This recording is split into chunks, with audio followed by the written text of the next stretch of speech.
Hey, glad you're watching. I'm Julian, and today I'll show you how to alter your suit for a perfect fit. We start with the pants. First of all, you can shorten or lengthen the trouser leg at the end of the trouser leg. Shortening can be as desired, lengthening can be done by 4 cm. Additionally, you can adjust the trouser leg width. This can be on the seam line. You can also make it wider or tighter in detail. Also, this can be done on the inside on the seam line. Additionally, you can also have the waistcoat altered. This can be done at different points, like the back, side, or elsewhere. This depends on the preference of the tailor. Finally, we still have the blazer jacket left, and you can also have this one altered. The easiest point to entertain him is at the sleeves. You can have this one extended or shortened. In addition, you can also have it inserted or removed in width or length. These are slightly more difficult interventions. So first inform yourself about the possibilities with your local tailor.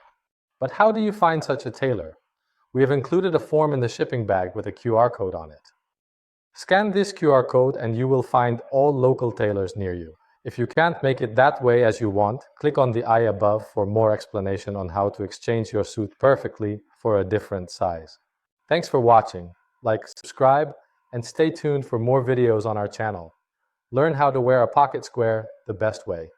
See you next time. Cheers.